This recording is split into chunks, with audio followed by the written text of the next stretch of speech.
Welcome to the last video in my series of answering history questions. In this one, I'll be looking at how you can answer the part C of Edexcel iGCSE History Paper 2.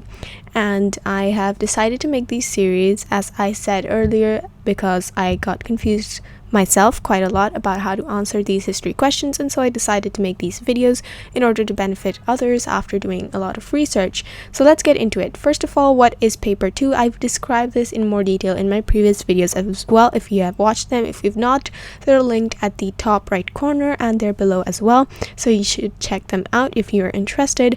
So yeah, what's paper 2? It's obviously a component of the Edexcel iGCSE History specification. Next, it's known as the Investigation and Breadth Studies paper. This is not really important. You don't need to know what it's called, but just for information purposes, it's good to know. Next, usually students must answer one historical investigation and one breadth study, i.e. 2 questions in total from paper 2. And basically this is just a fancy way of saying it: one historical investigation, one breadth study. You don't need to get confused, oh my god, what does this mean? It basically means 2 questions, and according to which school you're going to or what your teachers are teaching, then according to that you are going to choose your questions, obviously. And I actually made a mistake in my previous videos regarding the part 2 questions. I said that 2 sources and 1 extract is provided for each question in paper 2, but I was wrong. 2 sources and 1 extract is provided only for the historical investigation, which is the first part of paper 2. So if you head over to the sample assessment material, which is linked down below, then you will see that the first part of paper 2 is known as the historical investigation part, and you're supposed to answer 1 question from that entire section. And in those questions, only 2 sources and 1 extract is provided, and I'll show you examples right now. However, in the other section, which is the breadth studies section, you really don't get any sources or extracts, I believe. So yeah, let's just see what the sources look like. Okay, so this is an example source A. And since we're looking at part C involves usage of all these sources, which is why I'm going to be focusing on them more than I did on the previous videos. So this is source A, which is from an article about jazz music in a US magazine published in 1921 with the title, "Does Jazz Put the Sin in Syncopation?" I don't know how to pronounce that word, by the way, so just ignore it if I didn't pronounce it correctly. Anyway, so this source is from the question about USA 1918 to 1941. I hope I quoted the timeline correctly.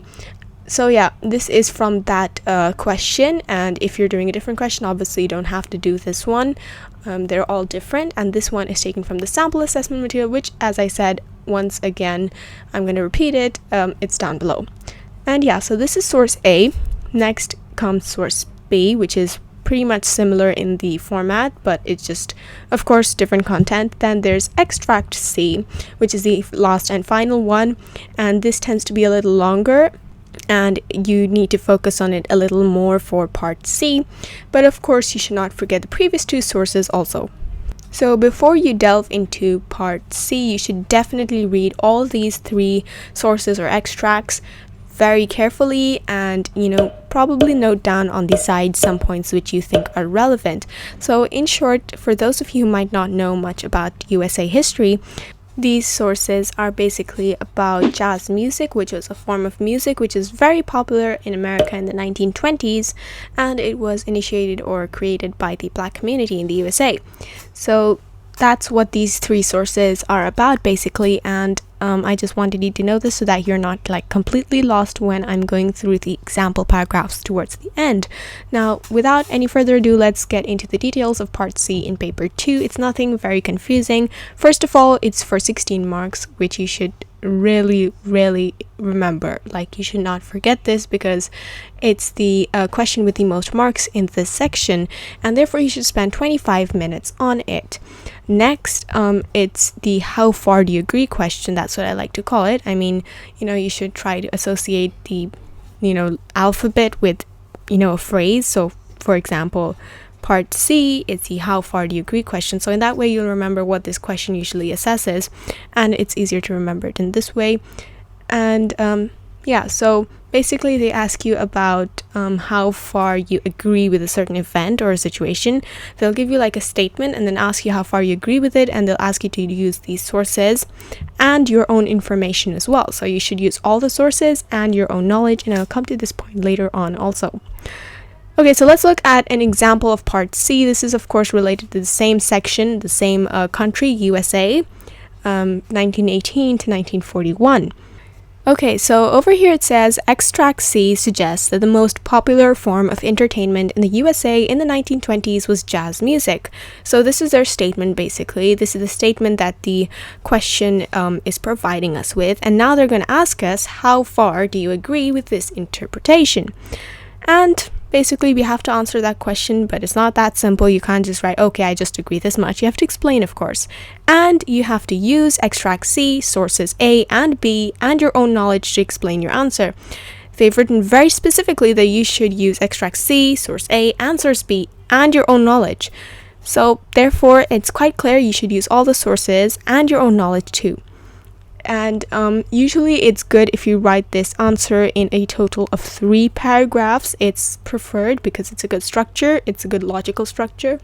And obviously your beginning will be like a little bit of an introduction and, you know, a little bit about how far you agree. So for example, very little, hardly, not much, quite a lot, to a great extent. You have to, you know, just decide on how much you agree, and then you have to like instantly answer it in the first line. So in the first paragraph you have to instantly answer the question by stating how much you agree with this interpretation. So for example, you don't agree, you agree a little bit, you agree quite a lot. So in that way. And then the first paragraph can of course have a little bit of points, not that much. It's basically sort of an introduction. Then the second and third paragraphs will be your other points. And yeah, so that brings me to another key point, which is you should mention other views. So for example, you do agree with this interpretation, like to a great extent. You totally believe that the most popular form of entertainment in the USA in the 1920s was jazz music. Don't just write information about jazz music. Don't just write about jazz music from your own knowledge or about jazz music from these sources. Write about other forms of entertainment as well to prove your point, to prove why you think that the most popular form of entertainment was jazz music. You can't just give evidence only about jazz music. You should give evidence about other viewpoints as well in your answer. So for example, sports, cinema, etc. You have to go through the sources and see what kinds of entertainment they mention, what kinds of other points they mention, and then describe them as well using these sources and your own knowledge, and show how it agrees, how it, you know, explains or gives evidence for your viewpoint. And next, you should try to make a quick plan. It's not necessary, of course, it's just recommended.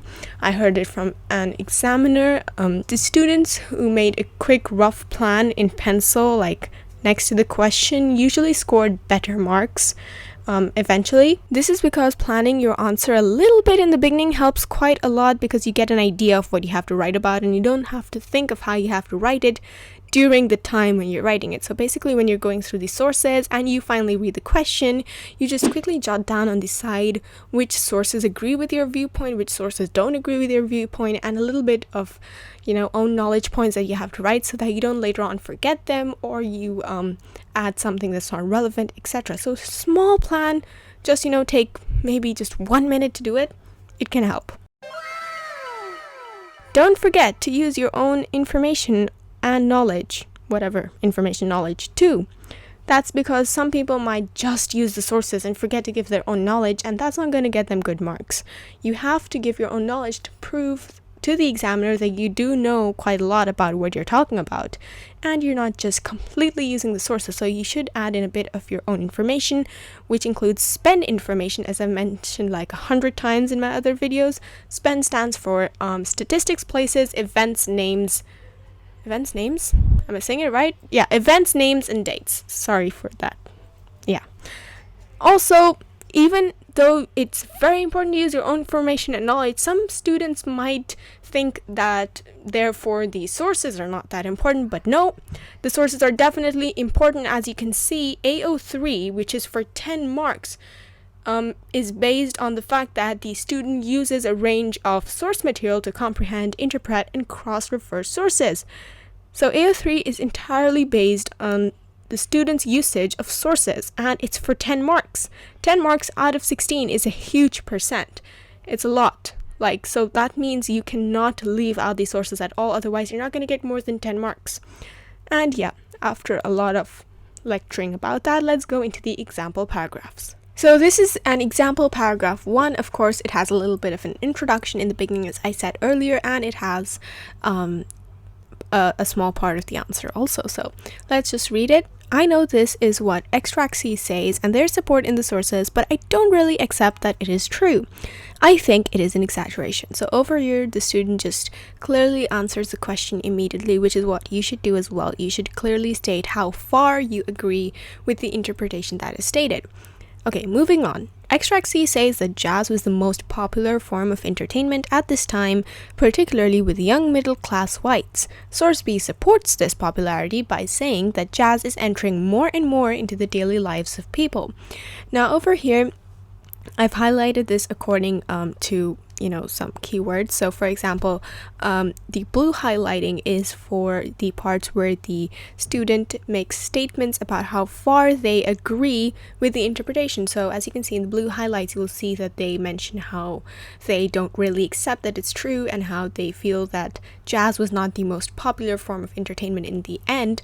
And then these green highlights represent quotations, which are basically the evidences that the student has provided from these sources, which is very important. As I have said like around 3 times before, you must use the sources. So let's go on and continue reading. Source A also says that jazz music has become very popular in this country, so both the sources and the extract claim that jazz was popular. We know this to be true. Jazz was particularly popular in the 1920s in New Orleans, Chicago, and Kansas. Also, race records made artists such as King Oliver and Duke Ellington well known. But all of this does not mean that jazz was the most popular form of entertainment. Now, over here in the brownish greenish sort of highlight where it says New Orleans, Chicago, and Kansas, this is an example of own knowledge, the student's own knowledge, because this is not mentioned anywhere in any of the sources, and it's an example of his own or her own knowledge, which is very important. And as you can see, it's an example of spend information. It comes under places, and then race records is an event or sort of thing. So that also comes under spend information. Moving on to the next paragraph. Source A suggests that jazz was popular with some people but very unpopular with others. So now the student immediately moves to how and why they think that jazz was not the most popular form of entertainment. Previously, in the previous paragraph, we saw that the student explains how these sources agree with each other on how it was a little bit popular, but now the student is moving on to their viewpoint and providing their viewpoint on how they believe that this is not the case. So they've begun by mentioning source A and saying that source A suggests that jazz was popular with some people, but very unpopular with others, and they've given evidence for this, harmful and dangerous. And next, the student includes their own information. I'm not going to read this entire paragraph, I'm just going to explain it a little bit. If you want, you can read it on your own, by pausing it. I just want to point out some of the main features so that we don't waste too much time. It's better to explain the features rather than just read it plainly, I guess so. So yeah, next, the student uses their own information. Jazz was banned from dance halls in some places like New York and Cleveland. This is the student's own knowledge, and the examiner will appreciate this. Of course, it's better if you add a little more information of your own, such as statistics and dates. Dates are very welcome in history, of course. Examiners like it if you add dates and statistics. Okay, then moving on, the student mentions an extract again, extract C, and gives another quotation that proves his point. So extract C says it was popular, especially with young middle-class whites, and this proves his point because he's trying to say that since it was only popular with young middle-class whites, it wasn't really popular with the elderly people and probably maybe with the working-class people or upper-class people. It was only popular with middle-class young whites. And yeah, let's just move on to the next paragraph. And the student continues to make their point and give some of their own information. They mention extract C, and now over here the student mentions other forms of entertainment other than jazz, which is a very important thing. You should not just focus on the subject that is presented in the interpretation in the question, but instead you should definitely include other viewpoints and other sources of entertainment that could have potentially been popular as well. So for example, radio, cinema, and sport. And the student provides their own knowledge also. As you can see over here, it's highlighted. By 1926 there were over 70,000 cinemas, and So that basically is an example of evidence, spend information, own knowledge, which is very good. Thumbs up. So this is how the student structures their answer, and I read in the sample assessment material, not in the sample assessment material, sorry, in another document that the examiner commented that this student will achieve full marks, top level 4. Level 4 is basically the highest marks you could get for this question. So top level 4 means full marks. And this question would receive that because the student uses both these sources and their own information, and they have structured it in a logical way with arguments and counter arguments. So this is the structure that you should follow too. I hope it was beneficial and you understood quite a bit from it. And that's it for this video. If you want to know more about how to answer history past papers and history papers in general, the new 9-to-1 specification, then go on and click in the top right corner. You'll have links over there to all my other videos and also down below, and you can check out the playlist which will be in the end screen. Thanks for watching.